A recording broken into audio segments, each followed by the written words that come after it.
You are watching Midnight Movie Talk live from Los Angeles. I don't know why I'm so pumped because I just came out of another terrible movie. It has been a really bad run for me of late. Actually, it's been very erratic, right? We had films that I've loved, like the very small and now, for me, very beloved Return to Seoul.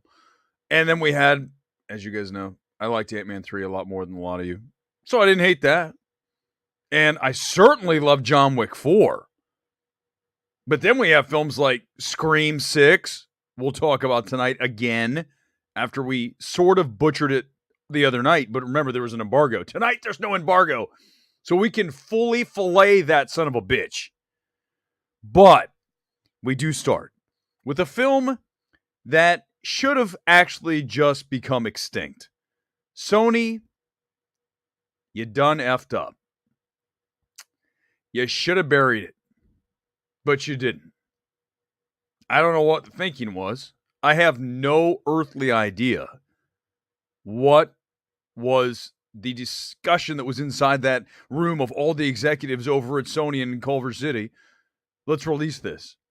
Because as you see at the bottom of the screen, 65 is hella horrible. Like, this is a film that you watch and you say, why did you even bother, first of all, making it? Second of all, releasing it. First thoughts out of the theater, and we're going to expand on this. I know you all are dying to hear me expand on the 65 because it's the biggest movie ever. I'll tell you what, if this were Adam Driver's first headlining film, right? We know he came on after Girls and Here Comes Adam Driver. If this was like the one like, hey, Adam, here's your first headlining vehicle. We're going to put you in 65. And then 65 came out. It would be over for Adam Driver. It'd be over. Because this is a remarkably horrible movie. I mean, listen, it'd be considered an epic fail on the Sci-Fi Channel, let alone where I saw it in a theater. It is very clear why Sony held this for years. So this thing was in test screenings way back before COVID hit. I mean, they were doing this thing like in 2019, early 2020. They were doing test screenings. And they should have listened to the test screening audiences and said, let's Batgirl this bitch. Let's put it away. Let's never let it see the light of day.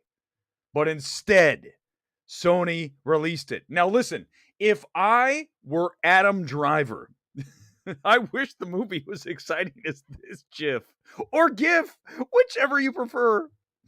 This movie very much is a case study in what happens when a studio knows that they have a turd on their hands.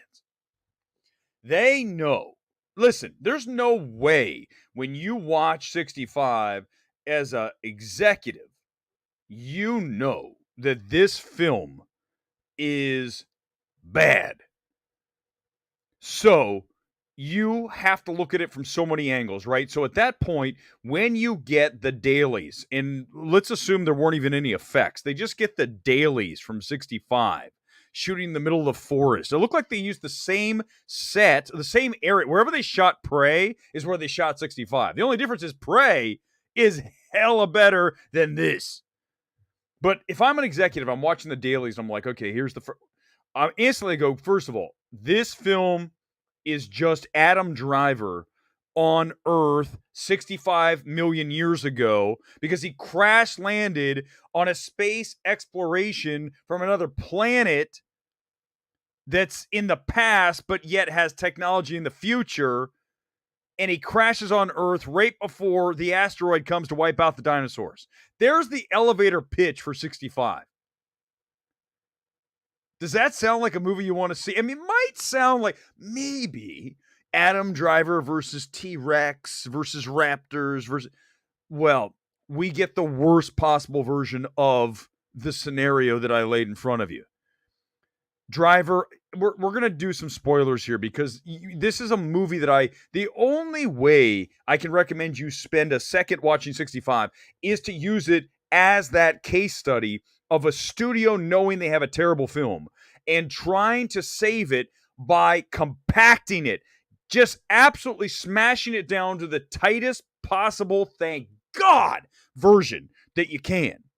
It's like 90 minutes. It still feels like 155, but it's 90 because the executive said, listen, this movie's so putrid that if we let it breathe and give it the full length and width that the directors want to do here, we may never have another paying customer for a Sony movie. So let's make sure it's really tight so at least audiences aren't angry about the fact they had to sit through 2 hours plus of Adam Driver and a feral girl scavenging Earth, trying to get off of Earth in a magical escape pod ship to get back to the planet that he came from and wherever the planet the feral girl came from.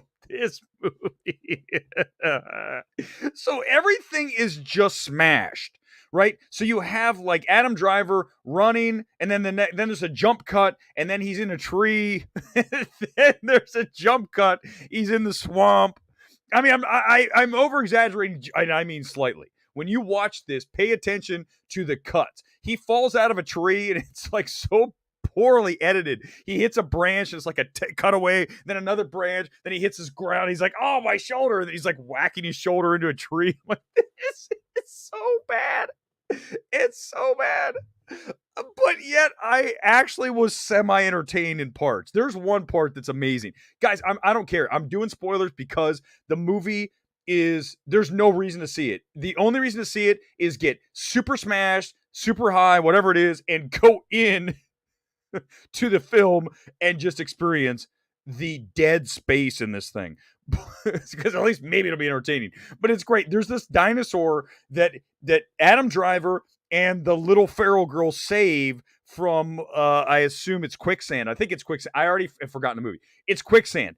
He's in the quicksand. We got to get the dinosaur out. So the dinosaur, cute little guy with googly eyes and all this. And they save him, right? So here's the dinosaur, and the feral girl and Adam Driver are like, thank God we saved the baby dinosaur. 2 seconds later, there's 2 raptors that pile on and start chewing the thing to pieces. I was dying. I'm like, holy crap, this is like Firestarter, where the girl scorches the cat. This is so good. It's so good. So Sony was just like, let's get this thing out. We already paid all this money to Adam Driver. We paid the money for the effects. Let's cut back. First of all, not a lot of effects because they wanted to save as much as they could. They wanted to just get this thing out. I would have backgirled it, but I understand their thinking. They're like, we already spent money on this, so it's sunk cost fallacy. Let's just go ahead and put just a little more into it, dress it up, give it a little CGI, and then we'll shove it into theaters, and maybe we can get some kind of return of investment, some kind of ROI, because people don't know. In fact, tonight at the 8, which is in the mall in Burbank, I like to go there once in a while. Perfect film for the 8. There was a family in front of me, of 5. And there was a dad and a son and another son, the wife and I believe a daughter, whatever, doesn't matter. 5 people. The aisle was cut. This is the story. So in the middle of the movie, the dad gets up to go across, I think to comfort the child, to say, are you scared? But I really think I couldn't hear the conversation. If I were actually to bet what was said, it was the dad apologizing to his son. I'm so sorry for taking you to see 65.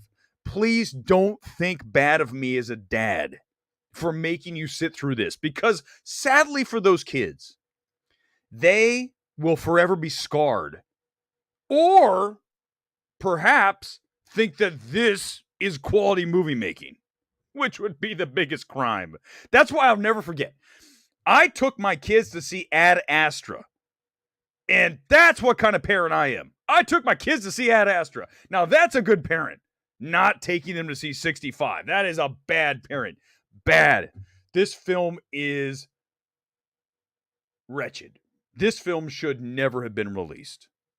And that is the end of my 65 rant. There's nothing more to say about this film. Hit me in the comments. We'll go to Scream in a minute. What comments do you have for me about the should have been Batgirl 65? The best movie since Babylon. You know, would I rather watch 65? Well, you know I'm going to pick 65 because Babylon's 3 hours. So I'm going to pick 65 and 90 minutes to watch again for the laugh of just alone the dinosaur getting saved and then getting absolutely obliterated by two raptors. That was fantastic. So now we have 65 and we have Scream, two terrible movies released on the same weekend. We'll get to Scream in a minute. Because I didn't get to fully get into my thoughts on Scream. Remember the other night we were doing the stream and we had an embargo. So I don't want Paramount to come after me because you're just talking too much about this movie and saying it's terrible. It is. This is a review tonight, Goober. This is a review. I cannot. Sony Pictures, they can't stop me. There's no embargo. There's no embargoes. Listen, if I give you a spoiler, we're not going to do Scream 6 spoilers, but we will do 65 spoilers because the movie's terrible. There's nothing I'm going to ruin about this film. You've seen the trailer. I told you, Adam Driver crash lands on Earth that's 65 years ago Earth with the dinosaurs right before the asteroid hits. That's the movie. And there's a feral girl that he tries to shepherd to the spaceship to get off planet Earth. That's the film. There's nothing to ruin about that except to say, damn, who said let's greenlight this? If I were Adam Driver, I would actually have paid Sony to never let this film see the light of day. I would have gone to the execs and said, is there amount of money that you have in your head? Give me a number that it will take for you to erase to memory hole 65 as if it never happened. We know it's going to lose money. So can I offer you $5 million to just shelve this? It never comes out. Please, to save my career. Because right now, after watching 65, this is the kind of movie that you laugh at. And his performance is not great either. But you look at, and it brings the stock down of the star. You know, so I said in the reaction tweet, if this were his first movie, it might be over for Adam Driver. We don't get him in anything. We don't get him in Marriage Story. We don't get him in House of Gucci. We don't get him in, what was that movie about the CIA thing where he played that went nowhere during award season? What else, Adam Driver? The Last Duel, on and on and on. Obviously, there's a million other Adam Driver movies I'm not thinking of right now. We wouldn't see any of them because they'd be like, we watched 65. Adam Driver, we don't want you in our film. That's like toxically horrible. What were you thinking in this film? Why were you in this film? Why did you agree to this? I promise you this. Adam Driver's agent who got him or was involved with 65 is no longer Adam Driver's agent in any capacity whatsoever. He fired them. They're gone. There's no chance that the person who said, let's do this movie is still part of Adam Driver's team. That's how bad this film is. It's absolutely toxically bad, and it makes him look terrible, and he needs Ferrari to come out like tomorrow. You know, that's coming out later this year. He plays Ferrari, and that's going to be STX's first like big awards film since Hustlers. We'll see what they can do with that. Michael Mann, Ferrari. That'll help, but 65 out of 100 is way too high, Kyle. This is like 45. I would give it, just for the fact that I didn't hate it like Scream 6, I would give it a 4 out of 10. Only because, let me walk through this, because before you all go, oh my God, it's a 4 and you gave Scream 6 a 1. Because I didn't want to gouge my eyes out like I did during Scream. I was in the middle of a row during the press screening of Scream 6. If I were on an end cap, I would have gotten up and left, or I at least would have gotten up and walked out for a moment and watched tangentially, you know, just maybe down the hallway I could hear it. I hated that film, every bit of it.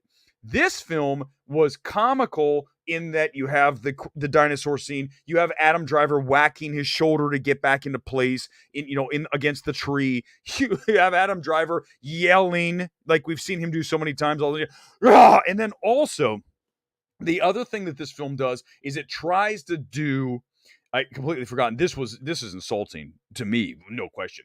It tries to do the Interstellar daughter at home, right? Family at home as I sit in the spaceship millions of miles away watching videos of my loved one that we did so perfectly in Interstellar, that Nolan did. And then you have these two. Who are the directors on this film, by the way? Just, we're going to get to Scream. I have to continue to hammer this film because there's so many questions. Why did you make this film? Why did anyone think this was a good idea? Beck and Woods. Okay, are these the two guys? Hold on, give me a second. They wrote A Quiet Place, okay? They wrote A Quiet Place 2, which I think Quiet Place 2 is better than Quiet Place 1, okay? Get in the comments and tell me about that. But as I look at them as directors, let's see what we have here. I'm sure there's something I'm forgetting. So give me 1 second. Director. Haunt, no. Nightlight Spread, Impulse, Shades. No, these are nothing. There's nothing big. 50 States of Fright is, that's a TV show. There's nothing here that's big. So here's what I will say about the talents of Beck and Woods. As writers, the film is not well written, but as directors, Beck and Woods are over. It's done. You're not going to get another movie. I mean, not based on what I saw. There's no way. I would never. And someone said something like they were like in the line for a Marvel movie. Let me tell you something. After watching 65, there is no way I would hire Beck and Woods to direct a film.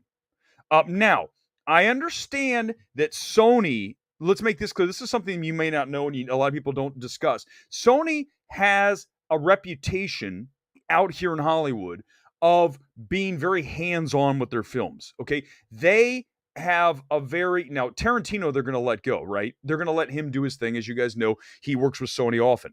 But when you have directors like these guys, Sony's going to be more hands-on. So was there studio interference? I would say yes. By watching this film, I would say there's no question that the studio was heavily involved in what was going on here because they knew this was not good. But here's the problem. Okay, so here's the issue with that, is that I feel bad for a director who, they had a vision of whatever this 65 was supposed to be, and then Sony took it out of their hands. Okay, let's assume that happened. Okay, because you can see that someone else went in here and finished the movie and tightened it up and just said, let's just get this out. Just get it out of here and let's try to make as much money as we can opening weekend, and it'll just die. We'll sell it to a streamer. We'll get something for it. It's got Adam Driver. Because when you watch it, you see a studio that has their hands all over it. So I feel bad for Beck and Woods. That said, it doesn't look good for them. If this is a resume for them, they have to explain. If I'm an executive and Beck and Woods are on my, docket to meet with, I'm going to have to say, guys, can you explain? I need you to explain 65 to me. What happened with this film? Why is it so bad? Was there a version of this film, which I argue there isn't, because there's no way based on what I saw.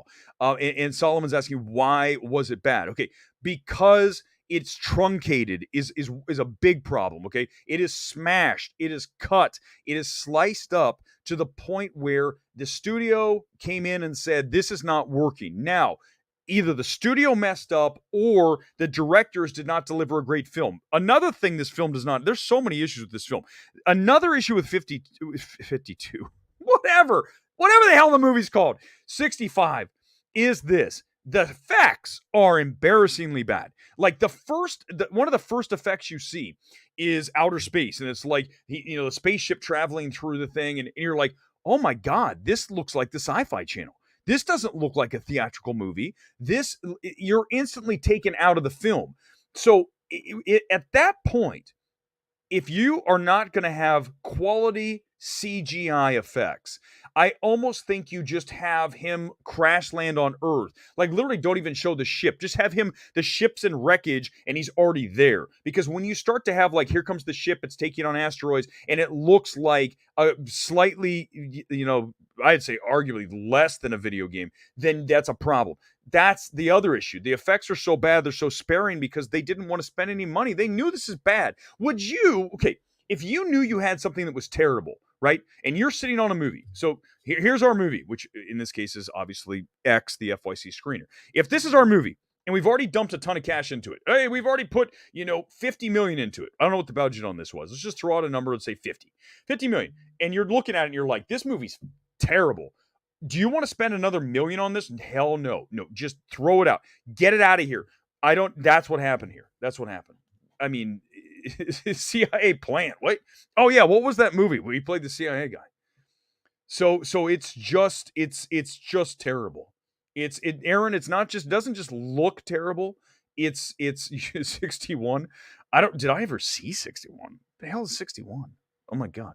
All right, let's go to there's no burning cat moment that'll make you go see it 6 times. No, Alex, even the dinosaur getting eaten is not enough to see this. Okay, let's go to topic number 2, and then we go to the comments because I know a lot of you saw this movie tonight. You know how I feel about it from the other night's stream. Here's the issue. Scream 6 sucks hard. I mean, it's a bad film, okay? And we come into the comments, you know I have no problem bringing up something and we have a debate. I will never shy away from that.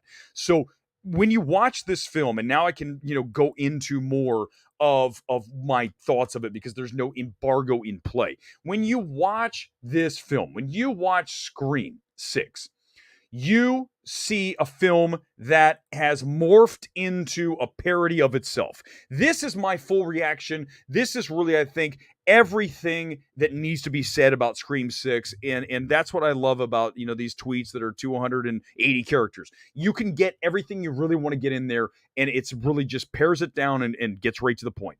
This is no longer Scream. This is Scary Movie. Okay, it's a parody of itself when you watch this. Okay, just like we saw when we saw Jason go to outer space, Jason X. That's this kind of thing. Jason Takes Manhattan. Obviously, we knew that's another same kind of situation. In this case, they go to Manhattan.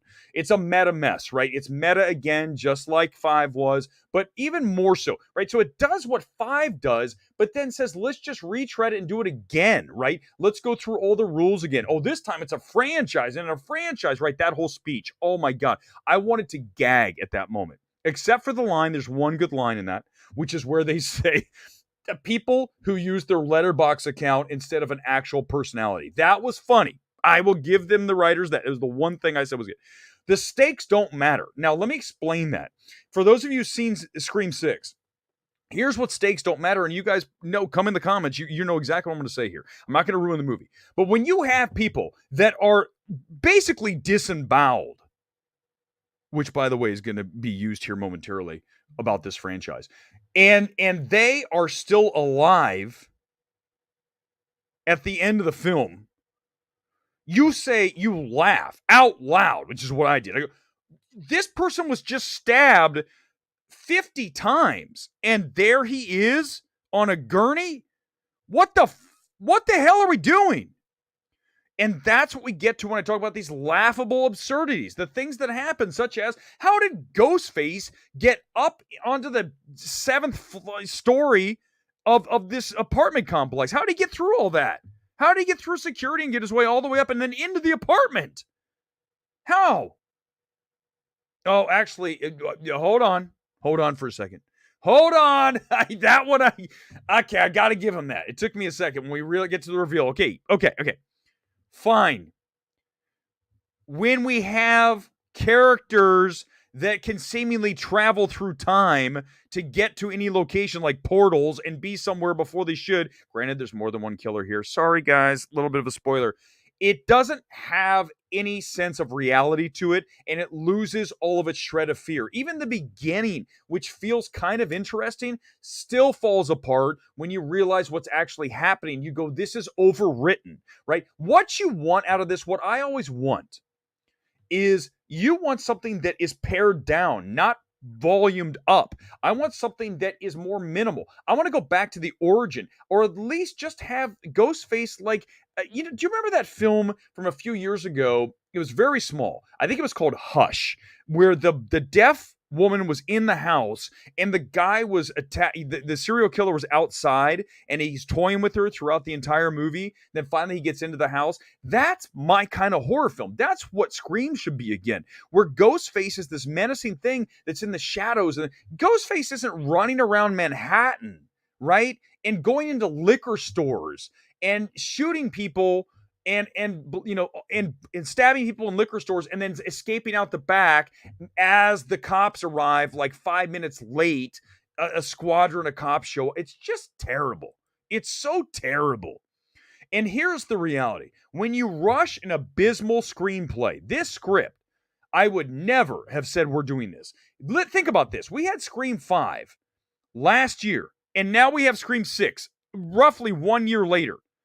That is fast. That is McDonald's movie making. That is never a good situation. It has consequences when you make bad scripts and you make them into movies. You disembowel the legacy of Scream. This film destroys the legacy of Scream. It's over. You have to reboot this film completely to have any shot at revitalizing this again. You cannot continue forward with these two, with Barrera and with what's her name, the other girl. By the way, I always get her confused with Taylor Russell, Jenna Ortega. Always. I mean, the two of the, like, it's almost like they're like doppelgangers, right? But you can't go forward with Barrera, I think that's how you say it, and with Ortega. You need to let this go. It's over. Dermot Mulroney, how about his performance here? How bad is that? Now, I understand he's going over the top, okay? Without doing spoilers, he's over the top. But even then, he's like, and you're just like, whoa. What's going on? Now we know why Dermot Mulroney has not been in a movie in 20 years. Because he probably came in to audition for a film and they were like, holy shit, Dermot, were you ever able to act? Because what I watch in Scream, I don't see anything good. All right, there's a shit ton of comments. You guys are coming after me. Let's go. You want to talk Scream? I'm ready to do battle. I am ready to go to war with you guys. Let's wage war. Dermot Mulroney rules. Okay, Kevin, yeah, but not in this movie. Not in this movie, he doesn't. He's so bad. Good in Zodiac, right? Which is 20 plus years ago. What year was Zodiac? 2002, 3? 20 years? Oh my God. It's so. Please tell me that someone else thinks this movie's terrible. Please. Jenna Ortega does a great. Listen, Jenna Ortega's very good. I didn't watch Wednesday, but I hear it's entertaining. I like Jenna Ortega. It's not the fact she's a bad actress, okay? That's not what we're saying here. We're talking about Dermot Mulroney as a performance that's completely comical. But Jenna Ortega, that's not her performance. That's not the issue. Barrera, who's, oh my God, how hot is she? She's like ridiculously hot. But you've got the two of them. It's not their fault. They're not being poor. They're not bad actors. It's just that the film is the issue. The screenplay is the issue. I would watch Jenna Ortega in another film in a second, or Melissa Barrera for sure. But you know, but not from the screenplay. The screenplay is really terrible. It's Gore said this earlier. You guys, says the guy who loved Ant-Man 3. You know what? For both of you clowns right now, here's what I'm going to do. I'm going to AntMan Rotten Tomatoes because I'm tired of you guys, all of you coming after me saying you loved Ant-Man 3, like I'm the only human being in the universe who liked the film. You guys are about to be set into timeout by me. Give me 1 second. Here it comes. Ready? Get set. Here we go. Ant-Man and the Wasp at 47%. That means that Ant-Man and the Wasp is 53% of people. Wait, what's my math? Is that right? Let's go here. Here we go. Here's all the. Let's look at the positive reviews. Fresh 175, Rotten 198. Okay, so there's 175 people who thought it was good. 170, but yet I'm the only person who liked it. Erick's the only person who liked Ant-Man 3. Yet here's pages of 175 critics who liked it. I also like to call your attention. 4 out of 5. 4 out of 5. Thank you. Also, let's keep going. Let's keep the one Empire magazine, 4 out of 5. Empire's a big film magazine. Empire gave it 4 out of 5. So you cannot use that anymore, Gore. That's the beauty. I love when someone comes after me and I go, but yeah. And then they, oh shit. Scream 6, Ghostface takes to Manhattan. That's 100% right. It's 100% right. So yeah, you guys can't get me with Ant-Man 3 anymore. You can't do it. 65 is a 4. 65, we'll go back to so superheroes. Okay, does it do anything well? Does 65 do a single thing well? It's not Driver. It's not the effects. It's not the screenplay. There's one thing that it does right. It's short. That's it. One thing. The fact that it's 2 minutes, whatever that, 90 minutes. That's the only thing. The only thing, no, Mark, it's not worth seeing in the theater. The only way to see 65 is if you have the AMC A list. AMC A list. Certified banger. No way. Scream 6 is definitely not a certified banger. By the way, let's do this and we'll get into more comments. Let's talk about all the time on Thursdays we are going to do this. The MMT projector. This is where we put out a number what we think the film is going to do over the next 3 days, right? Tomorrow, tonight, obviously, tomorrow, Saturday, Sunday. The weekend forecast for Scream 6, I'm putting at 44 million. That is higher than most because you know why? We're in a really good place. People are talking about this movie, and we're coming off of another film that just outperformed huge in Creed 3 at 58 million. So I think 44 might even be on the low side. We could hit 50 with Scream. Now, you're going to tell me that the last one was at 35. What was it? 30, 35, right? For the opening. Remember this. Scream 5 came out when there was still COVID scary, wear your mask, oh my God. Remember that whole thing. So that's why that number was lower. There were still people, that's over, right? We all agree, give me a like if you know it's over. It's over. People are done, okay? So, done. So, as such, with that, bearing that in mind, if Scream comes out without the COVID fear that it did a year ago, it does better. And this film is going to do better because there's bigger buzz. It's in New York. It feels bigger, right? It feels like someone called it a Marvel movie, a Scream Marvel movie. It kind of feels, right? It's out of control. It's massive, right? It's a big film for a horror film. And people are discussing it. The kids are in. Adults are in for the nostalgia factor. The movie's not good. As you know, I definitely do not like this film. 1 out of 10. I mean, that's bad.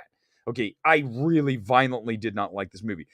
But people are talking about it. People are going to movies right now. And as such, we could see 65 get to 10 million. Could we? I mean, I think that's a little generous. I think we're going to go under because what's going to happen is the word of mouth on 65 is going to be so toxically putrid that it's going to drop any chance of anybody going to see it over the weekend. They're all going to be like right now, the word's going around. People finally seen it.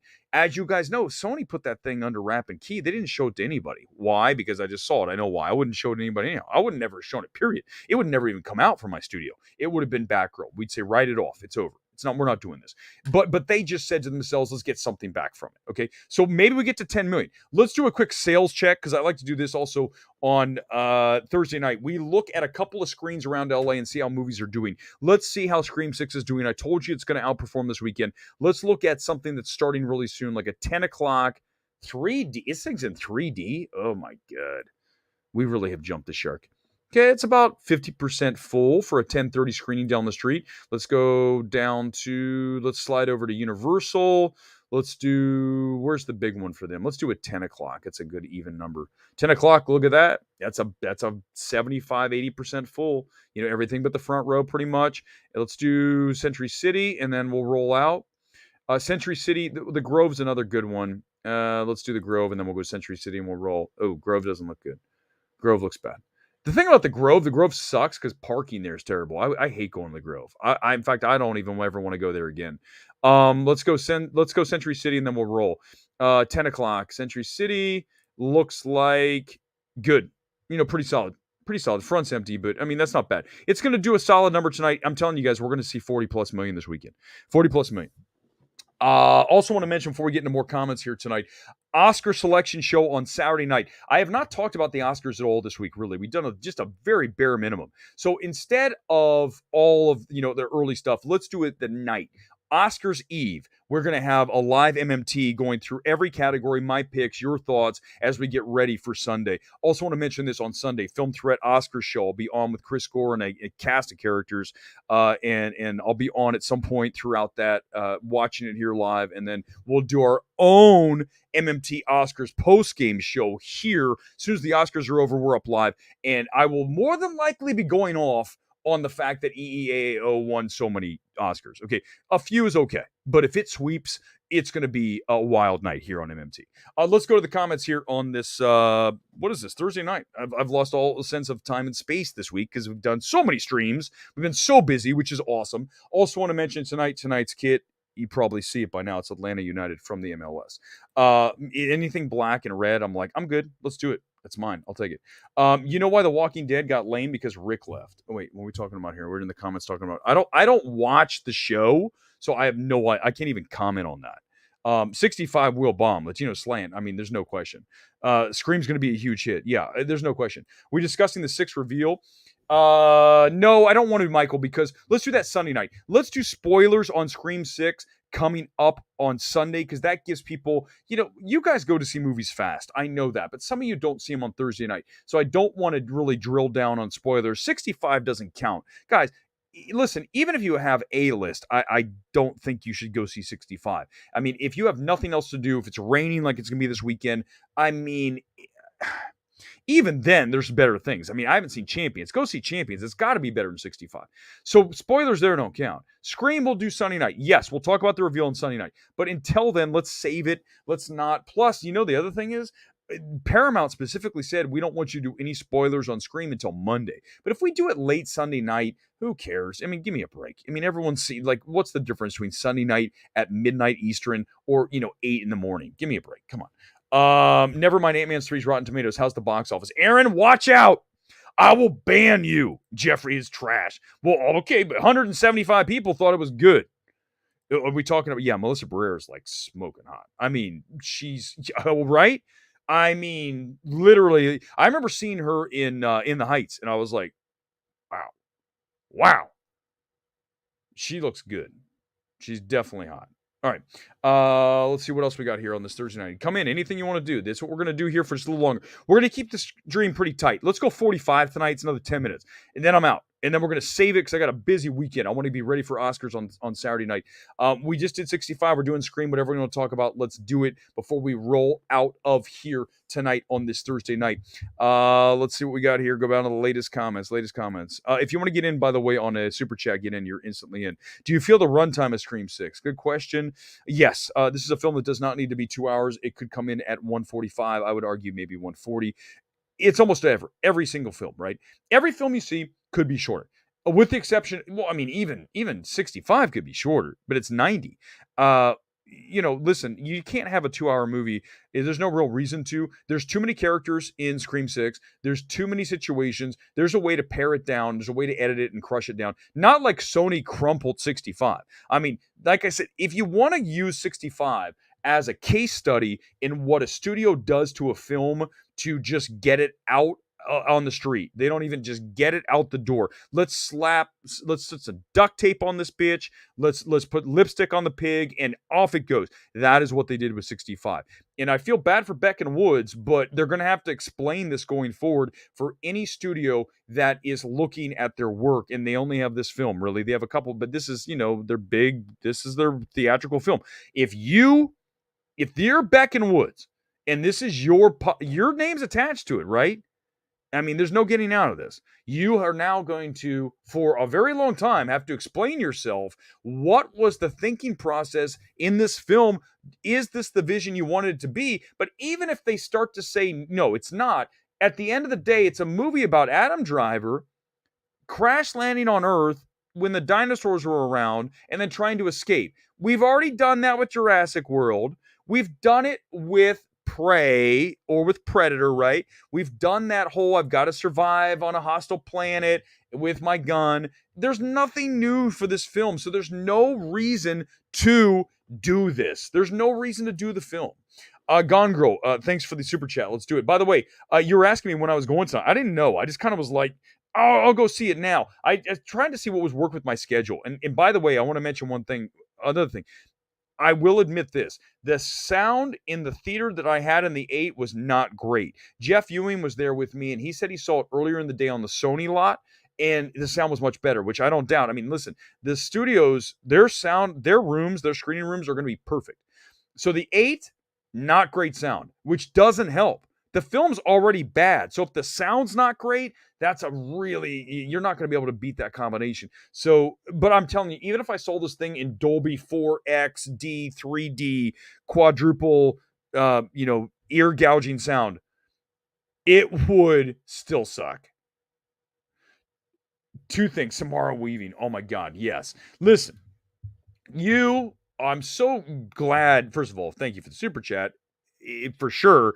But the fact that you came in with a super chat talking about Samara Weaving, ready or not, I mean, are you kidding me? You want to talk about how you do a horror comedy? That is textbook. That is how you do it, ready or not. And Samara Weaving's performance. Samara Weaving is the best part of that Snake Eyes G.I. Joe movie. She's going to be Scarlet. And then the movie bombs. You're like, shit, I wanted to see her play Scarlet. Samara Weaving is, first of all, smoking hot, right? And she looks so much like. We talked about doppelgangers. When you have Ortega and you have Russell, right? They're doppelgangers. And then you have Samara Weaving and Barbie. I swear to God, every single time I think of Margot Robbie, it takes me a second. It's like, wait, Margot Robbie and Samara Weaving, same person. Jenna Ortega and what's her name? God, Taylor Russell, the same person. So yes, she's unbelievably underrated. Hush, thank you. Yeah, Hush is right. That's it's cool. I love being able to draw on that all of a sudden. Go like, what was a good movie that you should watch versus Scream 6? It's Hush, and it's not like a movie I've ever thought about again. I go, wait a second, what was that movie where you're trapped inside the death lady? Yeah, it's great. Like a Strangers kind of situation. I mean, anything's better than Scream 6. Anything, even if you want to have fun, it's not good. Cool to see Weaving play a parody Harley. She would be a very good Harley Quinn, right? I mean, they look the same. My God, seriously. Give me a thumbs up. Come and tell me. Can you tell that if I showed you a picture of Samara Weaving and Margot Robbie, it would take you a second. Just like you would pause and you'd go, yeah, that's Margot Robbie. Samara Weaving's a little younger. They're both Australian, right? But that's how Hollywood does that. You talk about doppelgangers, right? And don't come in here and say Robert Downey. Don't do it. Do not call me Iron Man. That's not why. For those who've never heard the story, I never grew this goatee to look like Robert Downey Jr. You know why I did? I wanted to look like Johnny Depp, and it's failed miserably because no one's ever told me that. No one. That's why I did it. It didn't work. But so what? I think there's worse things than being called. You look like Robert Downey Jr. Oh, that's terrible. But you look at Hollywood. They love a doppelganger. Great example of that. You go back to anyone in the comments. Before I say it, I want you to do it. This is your opportunity to jump in and beat me to the punch. Which actor was hired in the 90s for all kinds of projects, including a movie we're talking about tonight? Because he looked exactly like Johnny Depp. Go. Which actor looks exactly like Johnny Depp, and they put him in all kinds of movies in the 90s, and he wasn't really a big box office success, but he was Skeet Ulrich. Nice job, Kevin. Kudos to you. 100% Skeet Ulrich. I mean, when you look at him, did you not just go, that's Johnny Depp, right? It's like, that, holy shit.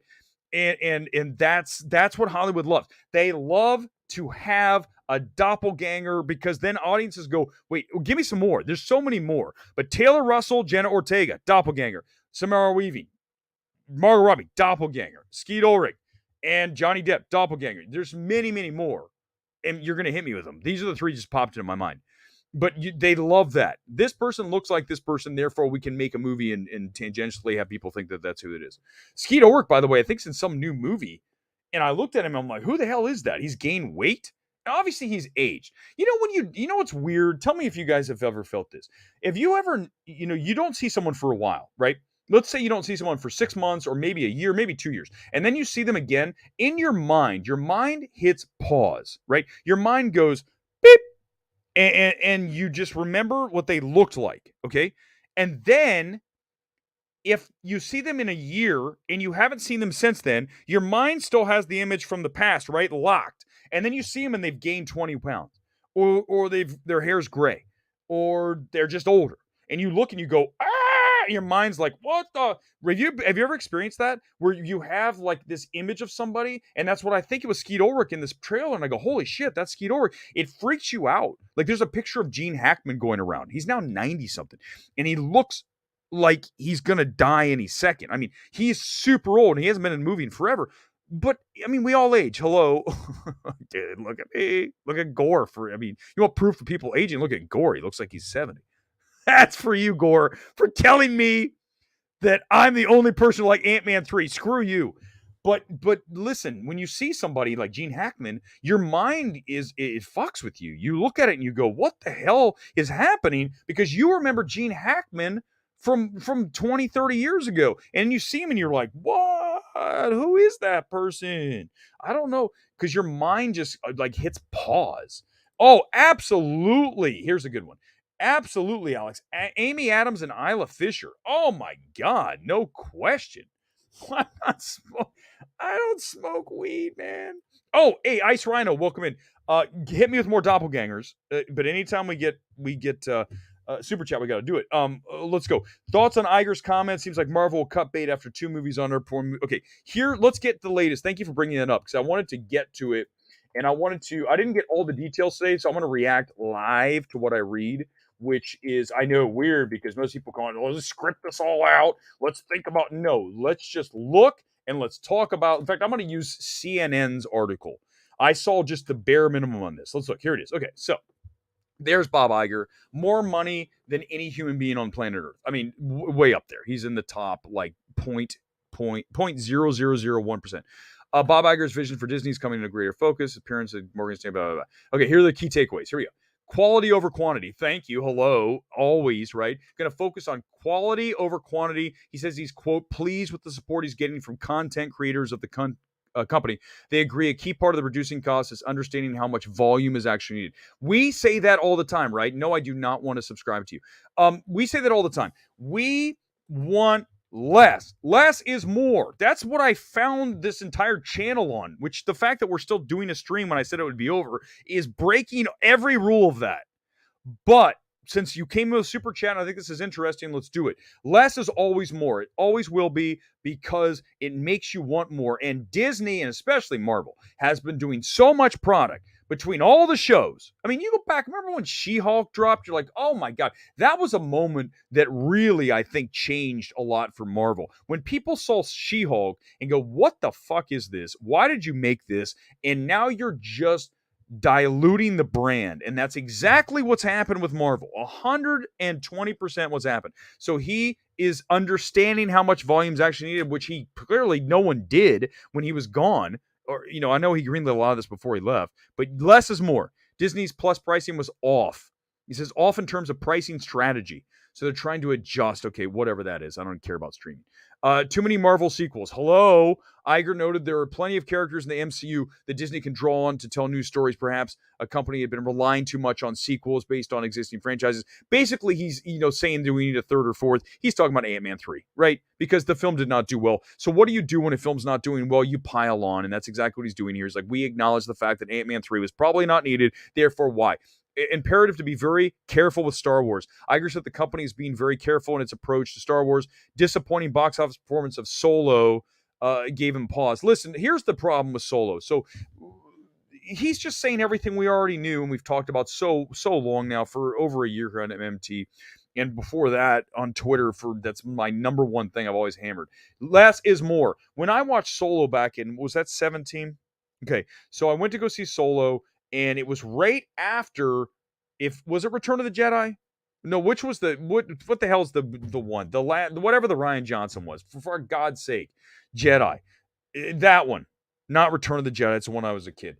When you had those movies back to back, right? The Last Jedi. When you had Bang and Boom, right?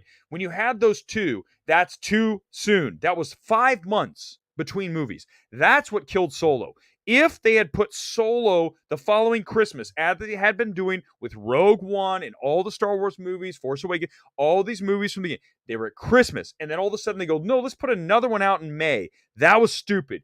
That's your problem. I was hammering. Go back and look at my tweets. I have receipts. I hammered Disney back then. I said, you guys fucked up bad. Like, that's a mistake you can't make. Whoever scheduled Solo should have been fired. And if they're still working there, it's a miracle, because I would have fired them the day after it opened. You're out. It's over. You messed up in a way that we cannot recover. But listen, he's just saying what's obvious. There's too much product. There's too much Marvel. There's too much Star Wars. I know Mandalorian's very popular with a lot of you. I don't watch it. But at the end of the day, There's just too much. When you have too much of anything, it's not a good thing. What you need in life, you need less of something. If I did MMT every night, which this week has almost been, which we all can agree is way too much MMT. I mean, like toxic, to borrow from 65, toxically overdone, then that's true. But when if I did it every single day for a month, you guys be like, that's it. I'm never watching again. And again, I wouldn't blame you for that. But we're gonna be back Saturday because it's a busy week. It's Oscars. But that's too much. You want people to want to come back. So hopefully between now and Saturday, you will regenerate some interest in the show and you'll be back for our Oscar selection show. We're going to go through all 23 categories quickly. We're not going to sit there for like an hour on each category. Like some of these people, like a podcast, they go, let's talk about costume design for 25 minutes. Everyone's like, holy shit. Who's listening to this podcast? Nobody. No one wants to talk about costume design for 20 minutes and each of the costumers and what they bring. No, Who's going to win? If they don't win, here's who's going to win. That's how we're going to. This is the winner. If not, this person. This should win. I'm going to mention as part of it because you guys know how I feel about like Tar. Of course, Tar should win. Picture, director, screenplay, actress. Cinematography is up there. Whatever that is. But I'm not going to sit here and drill down for like 20 minutes on the best animated short. You guys be like, good God. Good. No, Jeffrey, I can't do every day. You don't want that. Jeffrey, you do. Listen, nobody. I'm going to get more thumbs down. No, you should not be on every day. But yeah, we want to be here shorter so people can watch and catch up. That's right. Exactly. Whenever this show is about, and we're going to wrap here because it's almost 10 o'clock. And that's my bedtime.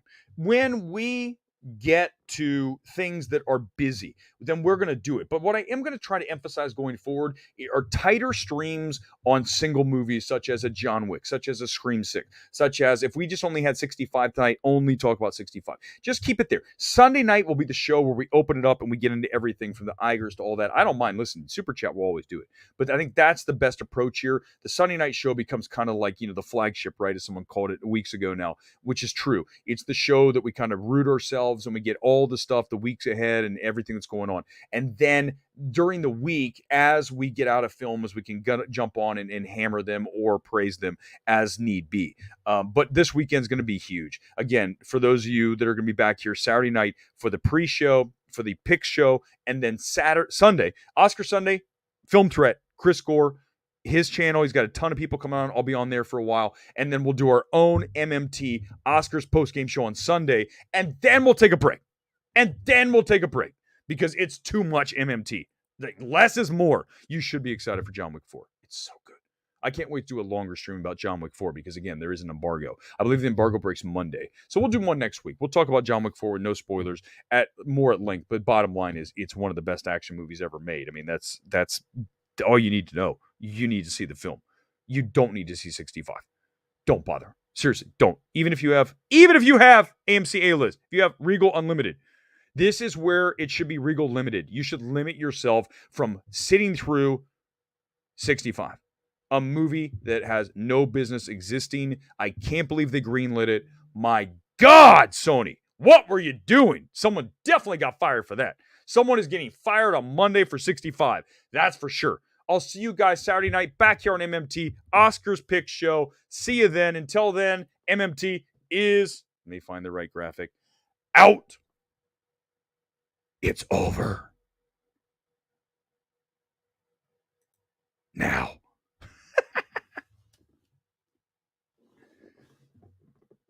Oh my God, I still